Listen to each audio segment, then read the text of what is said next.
My dear students, welcome back to my channel learn and grow by MKS. आज के इस video में हम लोग सीखेंगे how to create the data frame from the list of series. So let's start the video. ठीक है, पहला सीरीज है जिसमें 10, 20, 30 है और दूसरे में 40, 50 एंड 60 है। ठीक है, इन सभी का हमने इंडेक्स लिखा है ABCDEF। ठीक है, तो सबसे पहले हम क्या करते हैं, इंडेक्स को हटा देते हैं। यहाँ से भी हटा देते हैं और यहाँ से भी हटा देते हैं। ठीक है, अब हम क्या करते हैं, अब हम लिखते हैं DF4 equal to PD dot data frame. ठीक है, डाटा फ्रेम लिखा हमने। अब इसमें सबसे पहले हम S1 ऑब्जेक्ट को रखते हैं, that is the first series S1, और इसका रिजल्ट हम देखते हैं। रन करते हैं, रन हुआ है ना, लेकिन ये जो रिजल्ट आ रहा है ना, ये ऊपर वाले का ही आ रहा है, नीचे वाले का नहीं आ रहा है, क्योंकि हमने इसमें प्रिंट कमांड नहीं दिया है, प्रिंट DF4। अब देखो, अब देखो, क्योंकि सिंगल सीरीज हमने दिया था। ये वाला पार्ट को देखिए, सिंगल सीरीज में इसमें क्या था, 10, 20, 30, तो 10, 20, 30 शो हो रहा है, और by default integral index show हो रहे हैं, कॉलम इंडेक्स 0 दिख रहा है और रो इंडेक्स 0, 1, 2 दिख रहे हैं। ठीक है, अब हम सपोज दैट, अब हम यहाँ पे इंडेक्स दे देते हैं, index equal to suppose that A, B, C। ठीक है, A, B एंड C। अब इसका रिजल्ट देखते हैं। देख,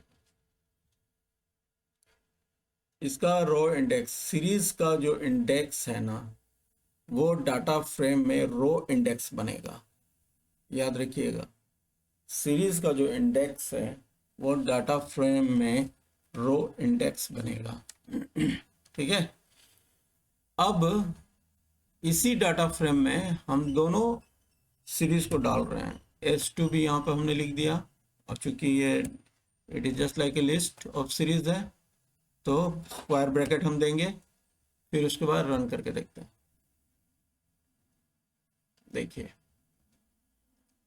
ABC इसका इंडेक्स शो हो रहा है S1 का, उसके नीचे क्या वैल्यू है, 10, 20, 30, जो S1 का एलिमेंट्स है वो यहाँ पर नीचे नज़र आ रहा है। लेकिन ABC इंडेक्स हमारे पास S2 में नहीं है, है ना, हमने यहाँ कुछ डिफाइन नहीं किया है, यूजर डिफाइंड इंडेक्स हमने नहीं दिया है, इसलिए उस जगह पर नैन वैल्यू आ रहे हैं। ठीक है, लेकिन 0, 1, 2 is the default index value of S2, वो यहाँ पर नजर आ रहा है, लेकिन उसके जगह पर S1 में कोई वैल्यू नहीं है, तो नन वैल्यू आ रहे हैं, लेकिन उस S2 का जो वैल्यू है 40, 50, 60 वो यहाँ पर हमें नजर आ रहा है। क्लियर?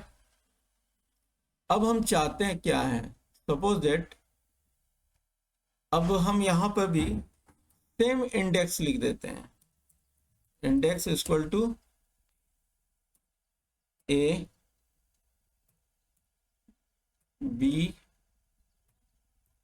And C। ठीक है, अब इसका रिजल्ट देखिए। अब देखो, सेम इंडेक्स है ABC is common to is a common index in both the series, तो ABC नजर आ रहा है और इधर 0 एंड 1 नजर आ रहे हैं, और साथ में 10, 20, 30 उसका इंटीग्रल वैल्यू, उसका जो डाटा फ्रेम का जो एलिमेंट्स है वो नजर आ रहे हैं। ठीक है, तो सीरीज का लिस्ट जो होता है ना, लिस्ट एलिमेंट्स, वो हमें वो as a element of data frame रहता है, और सीरीज का इंडेक्स जो है वो क्या बन जाता है, column index in data frame. My dear students, अगर आपको ये वीडियो पसंद आया हो तो आप इसको please like share comment and subscribe कीजिए। Till then good bye and take care.